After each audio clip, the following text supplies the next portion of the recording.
Hi, and welcome to our 5th show. So excited you're back. Again, I'm making notes because I don't want to go back and repeat and rehash things we've talked about already. So on this show, let's talk about relaxing your mind. We've talked about taking slow, deep breaths. That does help to go and regulate your heart so you don't have a buildup in anxiety and panic. That's really, really important. And as we talked about with meditation, I have a hard time, but some people don't. And when you meditate, you need to stay within the present. So when you're sitting there with your eyes closed and relax, think about today. I woke up. Everything is fine. Here's what I'm going to do today. Just very calmly talk to yourself. And sometimes there's like a phobia. I have a phobia. My phobia is birds. I have a tremendous fear of birds. Ever since I was a child. I remember I was on a tricycle and I started screaming. And my grandmother came running outside and worried, and she says, "What's wrong?" A leaf had fallen off the tree. The movement of that leaf set me into such an anxiety. And even today, which is very funny, I live in Maine. And when I used to come up here on vacation and lay on the beach, I would pay whatever child that was close to me a couple dollars, that if I fell asleep, they would run around me and chase away the seagulls. No, I really, really did that. That's how afraid I am. I don't eat chicken. I don't eat eggs. I don't eat turkey because it's all bird. So I really have a bad phobia. Oh yeah, I've tried to get over that phobia. I had friends who took me to the zoo to the bird part. And all I felt was myself go numb. I wouldn't go in. And I reached a point that even in New York, when I lived in Manhattan, and you know how the pigeons are like people. They just walk with you. I had 2 dogs, and I would say, "Bad bird, bad bird." And of course the dogs didn't get it, but the birds flew away. And can I tell you how many times when a bird dies in Manhattan and they're up on a building, they just fall off the building. I have had probably 3 birds in my 27 years living in Manhattan that just plopped right in front of me. Died, flopped. Of course I would freak out a bit. So you might have a phobia, just spiders or whatever it may be. I encourage you to work it out, even though I have decided to live with it. It doesn't affect my life all that much, but if you find your phobia affects your life, then I would say, try to work on it. Now, panic disorders and anxiety can cause obsessive-compulsive behavior. That's a given. When you have anxiety and panic, and you've got to wash your hands like crazy. Well, right now you have to. But if you've got to have everything lined up, you put things on a shelf, somebody comes in, they move it. You go nuts because that took you 20 minutes to get it the way you wanted it. Or, oh my God, I have to take a shower. I just went for a walk and I feel grimy. It's in your head. You're not grimy. You went for a walk. You're clean. But you need to do this. All right, but just realize and notice in your life, what is a compulsive behavior? Maybe the only control you have from childhood on, perhaps, is food. Okay? You want to eat healthy, you're always making food, you're doing it quickly. It gives you instant gratification when you do that. Look at your actions. Look at if it's compulsive or if it's just been part of your childhood. Do you like it? If you like it, leave it alone.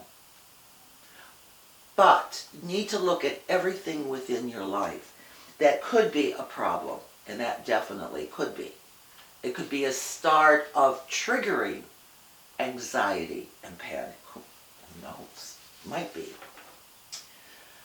And thinking positively. Two things in this show I want to really talk about. Standing up for yourself. Now, sometimes when you don't stand up for yourself, it makes very low self-esteem. Perhaps you had an argument with someone. Perhaps you thought of all the things you should have said after that was over with. All right, we all do that.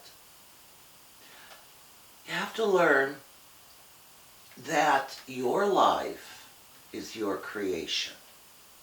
You have chose to pick non-toxic people in your life, no matter who they are. If it's a family member and you realize one day, this is very toxic for me. You're standing up for yourself. You're standing up for your life. There's nothing wrong with that. Don't feel the guilt. Do you know how many times guilt can control you and you feel really, really bad? Remember, people do not crumble. They don't. If you're honest and you say what you're thinking in a non-harsh way, you will feel much, much better. I grew up thinking that everybody had to like me and I had to help everybody. Okay? That caused anxiety and panic. I didn't know it at the time, but it did. And my anger I would push down, down, down.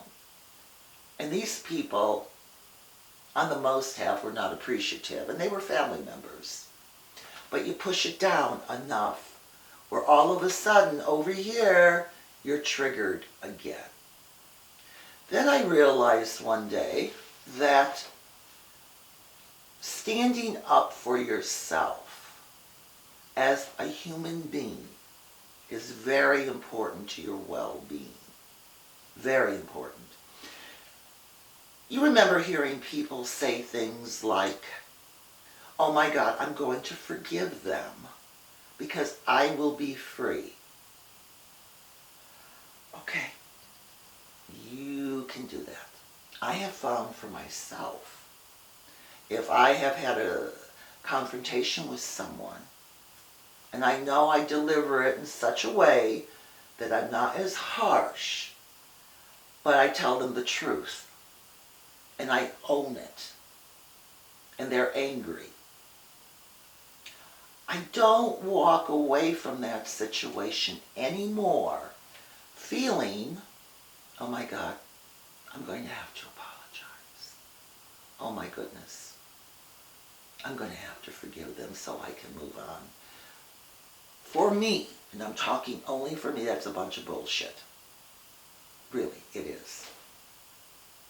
I stood up for myself. I stood up for my feelings and how I felt.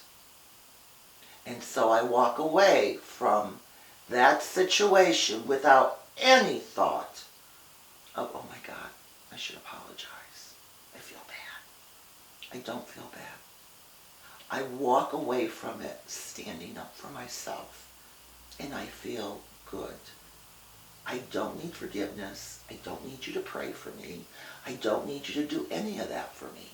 If we can have an adult conversation and talk about whatever is bothering you or me, and walk away from it, great.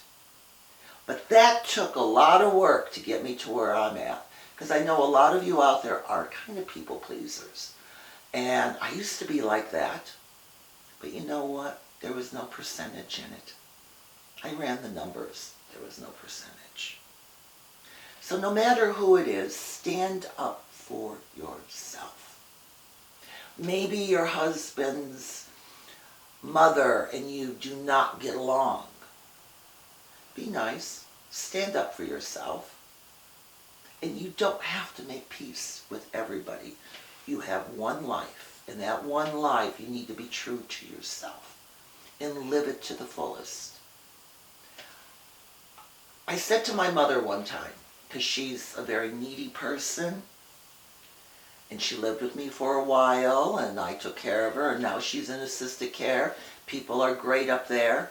I go to see her every week or so. One day she screamed and yelled at me, and I said, Mom, I had a choice. It was you or me, and I chose me. Now I will be here for you. You will have everything you need, but I have to choose me. So, on that note for this show, think about it. Choose you. Stand up for you. Because that's going to help with your anger, and that's going to help with your anxiety and panic. You don't need a reaction from people.